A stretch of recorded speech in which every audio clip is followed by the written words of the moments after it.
Hello students, this is Mudassir Raza from impact biology class. आज के इस वीडियो में हम लोग डिस्कस करेंगे क्लास 12th बायोलॉजी का जो प्रीवियस ईयर क्वेश्चन है बिहार बोर्ड का। तो हम लोग देखेंगे, सीरीज चला रहे हैं प्रीवियस ईयर क्वेश्चन जितना अब तक पूछा गया है 2009 से लेकर के 2024 तक का जो जितना क्वेश्चन है पूछा गया है सबको हम लोग डिस्कस करेंगे आने वाले वीडियो में। आज हम लोग देखेंगे 2009 में जो पूछा गया है बिहार बोर्ड में क्लास 12th की बायोलॉजी से क्वेश्चन, उसको हम लोग डिस्कस करेंगे।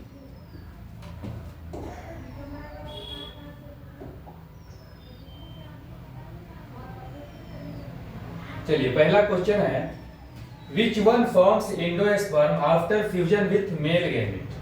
हिंदी में भी है, दोनों साथ साथ में, ताकि ज्यादा क्लियर रहेगा। इनमें से कौन नर युग्मक से संयोजन करके भ्रूणपोष बनाता है? तो हम लोग जानते हैं यह टॉपिक जो है, यह क्वेश्चन जो है डबल फर्टिलाइजेशन टॉपिक से क्वेश्चन है। डबल फर्टिलाइजेशन में क्या होता है, एम्ब्रियो सैक में 2 मेल गैमेट जाता है।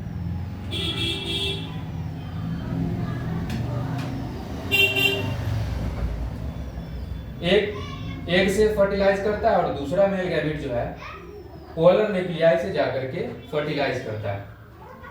तो एक से जाकर जो फर्टिलाइज करता है तो उससे जाइगोट बनता है, और दूसरा मेल गैमेट जो है पोलर न्यूक्लियाई के साथ जाकर के फर्टिलाइज करता है, उससे सेकेंडरी न्यूक्लियस का निर्माण होता है। तो which one forms endosperm after fusion with male gamete. इनमें से कौन नर युग्मक के संयोजन से भ्रूणपोष बनता है? तो सेकेंडरी न्यूक्लियस पोलर न्यूक्लियाई के साथ जब संलयन करेगा तो सेकेंडरी न्यूक्लियस बनता है, और वही सेकेंडरी न्यूक्लियस विकसित हो जाता है किसमें? एंडोस्पर्म में विकसित हो जाता है।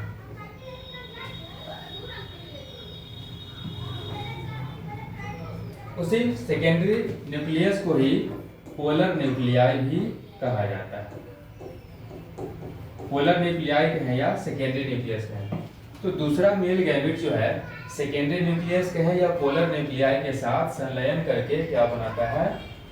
एंडोस्पर्म का निर्माण होता है। ऑप्शन सही, द्वितीय केंद्र। अगला क्वेश्चन है middle piece of mammalian sperm contain. स्तनधारी के शुक्राणु के मध्य भाग में क्या पाया जाता है? तो क्या पाया जाता है? और पहला ऑप्शन है न्यूक्लियस, दूसरा है वैक्यूल, तीसरा है माइटोकॉन्ड्रिया और डी है सेंट्रियोल।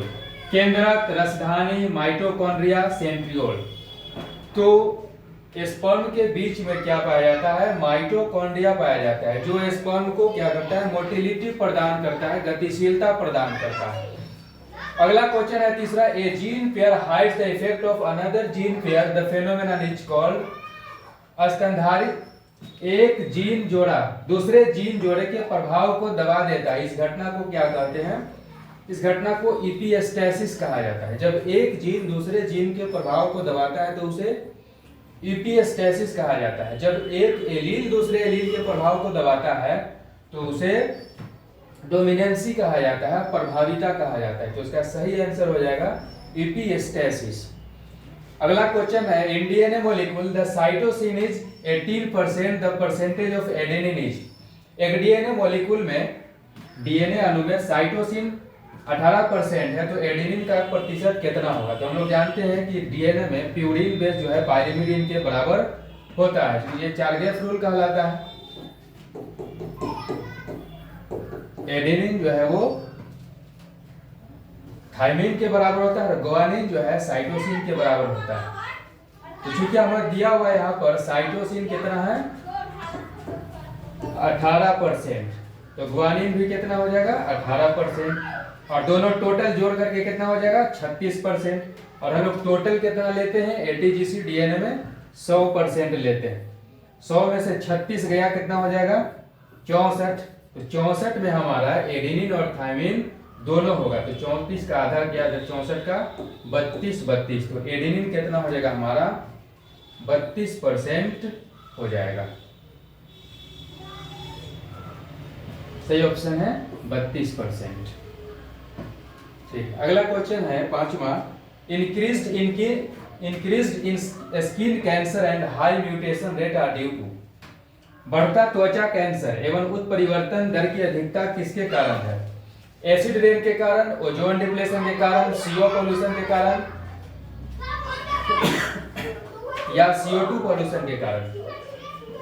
इसका सही आंसर है ओजोन डिप्लेशन के कारण। ओजोन लेयर जो है, ओजोन का एक परत है वायुमंडल में जो हार्मफुल रेडिएशन को आने से रोकता है, लेकिन इसके ओजोन क्षय होने की वजह से, डिप्लेशन होने की वजह से वो जो विकिरण है पृथ्वी पर आता है और जीव जंतु को खराब करता है और वो म्यूटेशन का कारण है मानव के लिए, है ना।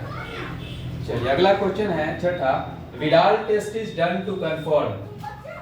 विडाल परीक्षण किसकी पुष्टि के लिए किया जाता है? तो ये सिंपल है, टाइफाइड में, टाइफाइड के जांच के लिए विडाल परीक्षण किया जाता है। सातवां क्वेश्चन है, sequence of 3 bases on tRNA which binds to mRNA codon is called। Transfer RNA में पाए जाने वाले 3 क्षारकों का अनुकरण जो संदेश वाहक आरएनए कोडोन से बंधता है क्या कहलाता है? तो इसे क्या कहते हैं? एंटीकोडोन कहा जाता है। tRNA के ऊपर जो 3 बेस क्षार पाया जाता है उसे एंटीकोडोन कहा जाता है। अगला क्वेश्चन है आठवां, the number of linkage group in cell having 2n = 14 is. Linkage group कितना होगा? 2n बराबर अगर 14 है तो सिंपली है 2n बराबर 14 है तो n बराबर क्या हो जाएगा? 14 = 2 क्या हो जाएगा? 7 आंसर हो जाएगा। नौवां क्वेश्चन है, Wuchereria bancrofti causes filaria in human being. It is of which group? Wuchereria bancrofti आदमी में फाइलेरिया रोग पैदा करता है, यह किस समूह से है? तो यह हेलमिंथ समूह से है ना। सही आंसर हो जाएगा यह हेलमिंथ समूह से। 10वां क्वेश्चन है, which organ of the body is most affected by excessive intake of alcohol? अत्यधिक अल्कोहल लेने से शरीर का कौन सा अंग ज्यादा प्रभावित होता है? तो यह है लीवर ज्यादा प्रभावित होता है।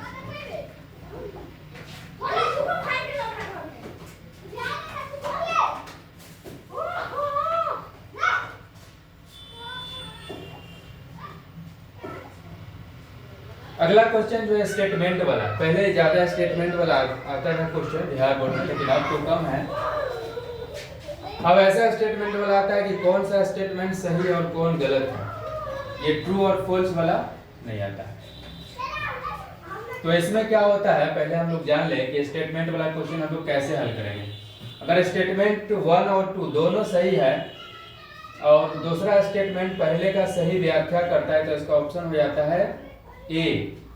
और दूसरा है कि स्टेटमेंट ए और बी दोनों सही है लेकिन बी जो है स्टेटमेंट फर्स्ट का एक्सप्लेनेशन नहीं करता है तो वो डी आंसर होता है। और तीसरा है कि स्टेटमेंट पहला सही होगा और दूसरा गलत होगा तो सी आंसर होगा।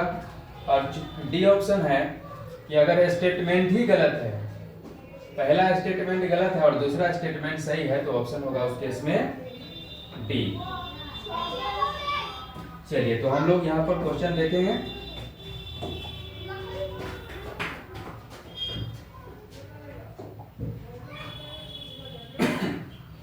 ग्यारहवां क्वेश्चन से देखते हैं हम 14वां क्वेश्चन से।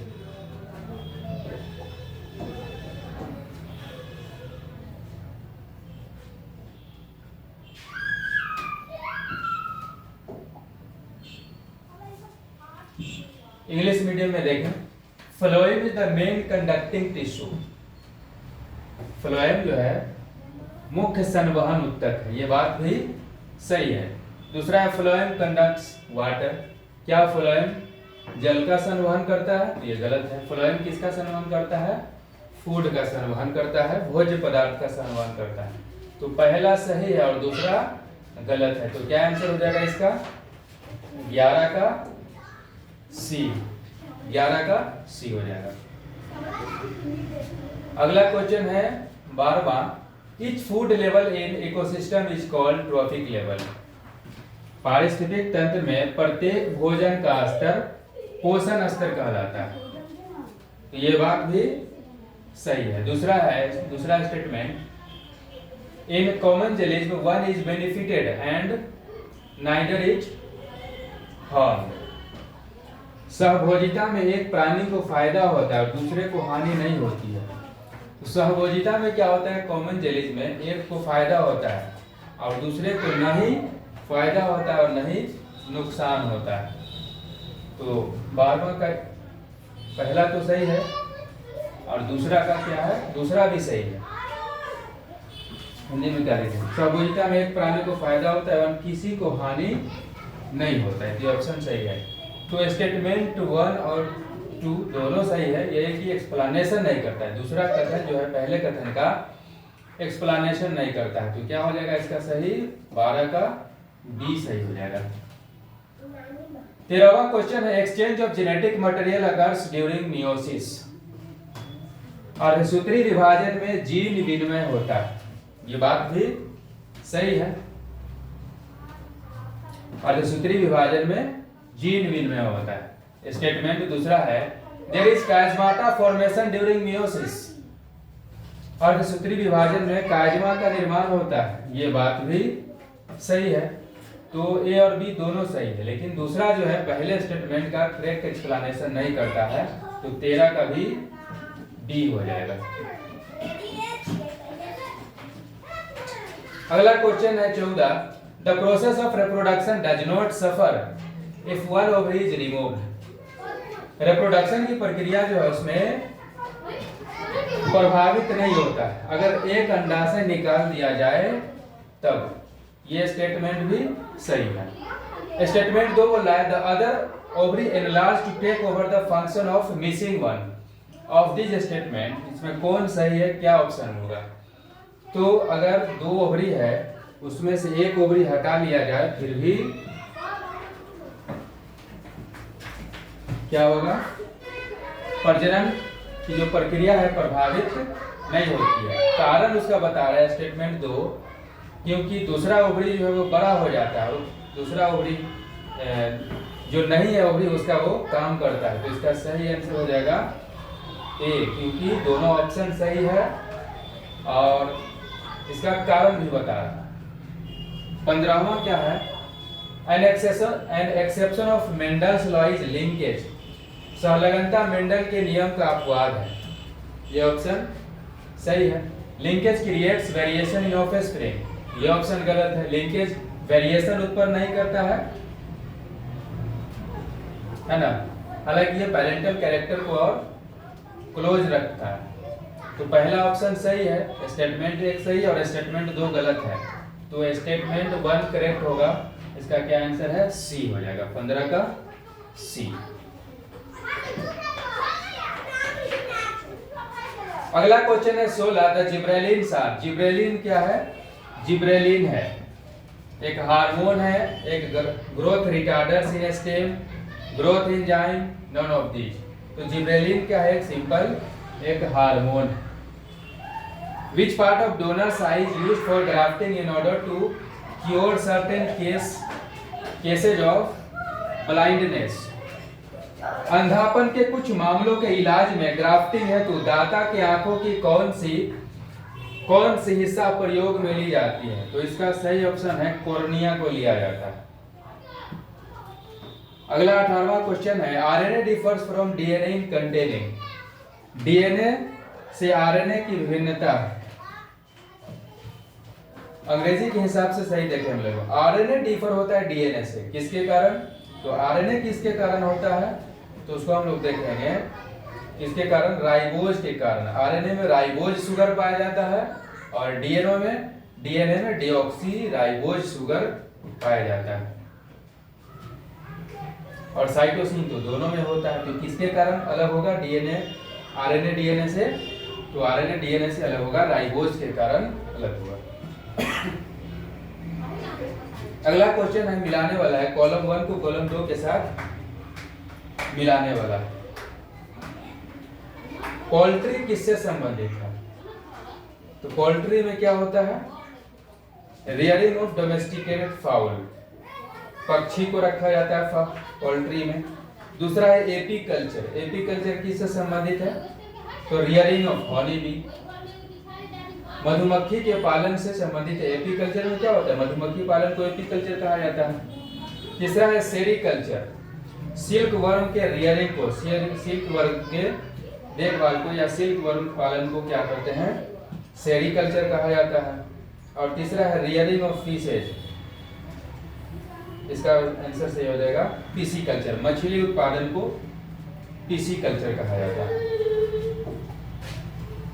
अब यहाँ पर कुछ स्टेट पैसेज दिया हुआ है। पहले ऐसा क्वेश्चन आता था बिहार बोर्ड में, पैसेज को पढ़ करके आंसर देना होता था।